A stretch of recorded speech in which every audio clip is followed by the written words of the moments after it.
coronavirus cases reported in Los Angeles County in the last 24 hours is 1,966, with 4 additional deaths. Here in Torrance, 16 additional cases were reported and no new deaths. Welcome to COVID-19 Today. I'm Rhiannon Trutanich. It's Tuesday, July 27th. Hospitalizations due to COVID-19 doubled over the past 2 weeks in LA County, and officials say it's among those who are unvaccinated. In the month of June, 92% of patients admitted did not get their vaccine shots, and nationally, the Centers for Disease Control and Prevention estimates more than 97% of patients since January 2021 did not get their shots either. While people can still get the coronavirus after getting vaccinated, public health officials say they're less likely to become severely ill because the vaccines are highly protective. Now through Thursday, qualifying vaccination sites throughout LA County have new incentives. Everyone 18 and older who get the vaccine will have an opportunity to win one of 7 ticket packages to a number of concerts presented by AEG.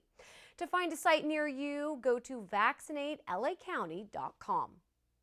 The U.S. Centers for Disease Control and Prevention recommends that fully vaccinated people begin wearing masks indoors again where COVID-19 transmission rates are high. The CDC also says everyone in K-12 schools should wear a mask regardless of their vaccination status.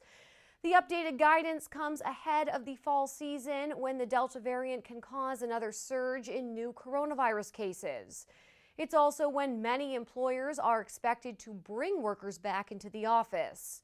Federal health officials still believe fully vaccinated people represent a very small amount of virus transmission, but they could carry higher levels of the virus than previously understood and potentially transmit it to others.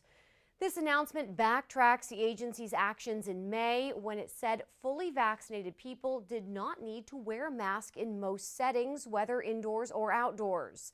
The CDC's guidance is only a recommendation. It's up to state and local officials on whether to reintroduce their mask rules for certain groups of people.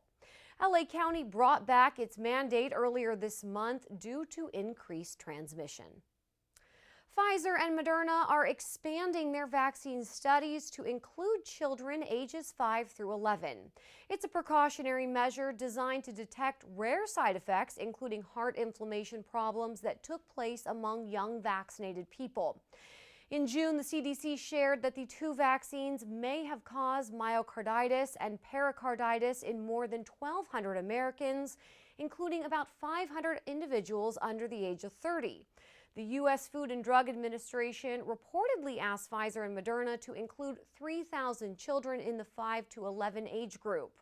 The Moderna trial started in March and aims to include more than 6,700 participants younger than 12. Its spokesperson confirmed they intend to expand their trial to, quote, enroll a larger safety database, which increases the likelihood of detecting rare events. The company expects to seek emergency authorization as early as this winter. Meanwhile, Pfizer officials previously said they expect to have results for this young age group in September, results for those even younger, ages 2 to 5, shortly after, and those between 6 months and 2 years old in October or November. These developments follow President Joe Biden's recent comment in which he said emergency clearance for pediatric vaccines are coming soon. It is unclear whether expanding the studies means vaccines could be authorized for the younger demographic. About 400 of the 600,000 COVID-19 deaths in the U.S. have been children. CDC Director Rochelle Walensky noted that 400 is a huge number and said that children are not supposed to die. Cal State University will require all students, faculty, and staff to get their COVID-19 vaccines before returning to campus this fall. The nation's largest 4-year public university system announced its decision today. This comes one day after state officials announced that government and healthcare workers will be required to show proof of vaccination. It also comes more than a week after the University of California mandated vaccines for its students and employees. Cal State Chancellor Joseph I. Castro says in part, quote, "The current surge in COVID cases due to the spread of the highly infectious Delta variant is an alarming new factor that we must consider as we look to maintain the health and well-being of students, employees, and visitors to our campuses this fall. Receiving a COVID vaccine continues to be the best way to mitigate the spread of the virus. We urge all members of the CSU community to get vaccinated as soon as possible." Each campus could independently request proof of vaccination, but a Cal State spokesperson says they're largely relying on trust, where students are given the opportunity to honestly self-certify that they are fully vaccinated or are seeking an exemption. Medical and religious exemptions will be allowed, and unvaccinated students will have to get tested regularly for the coronavirus. Simone Biles, the world's most decorated gymnast, dropped out of Team USA's gymnastics final on Tuesday at the Tokyo Olympics. She cited mental health concerns and broke down in tears, explaining she did not want to jeopardize her health and well-being, and that, quote, "It just sucks when you're fighting with your own head." She said she had a really stressful day where she was shaking and could barely nap during a 5.5-hour break after their morning workout. She never felt like this going into a competition before and tried to go out and have fun, but, quote, "Once I came out here, I was like, no, the mental's not here, so I just need to let the girls do it and focus on myself." The 24-year-old continued to cheer on her teammates after she withdrew, and Team USA won a silver medal. They plan to take a mental rest day today. Biles hasn't decided if she will participate in the women's all-around final event on Thursday, saying she is taking it one day at a time. COVID-19 numbers went up for the 8th consecutive day in Tokyo, reaching a never-before-seen daily count. 2,848 new cases were reported on Tuesday, 1,000 more compared to less than a week ago. New infections have been going up since before the Olympics began, leading to a state of emergency and leaving competition venues empty with no spectators allowed. Tokyo health officials are preparing more beds at hospitals citywide to deal with the surge. The facilities are also postponing planned surgeries. As recently as May, public opinion polls showed that the majority of Japanese citizens did not want the Olympics to proceed due to fear of the coronavirus spreading even more widely than it already has. At last count, more than 150 people linked to the Games have tested positive for the coronavirus. New research shows that cats or dogs that live with COVID-19 infected humans often get sick too. 2 separate studies were presented this year at the European Congress of Clinical Microbiology and Infectious Diseases. They show the coronavirus can get passed along to pets, leading some animals to become severely ill.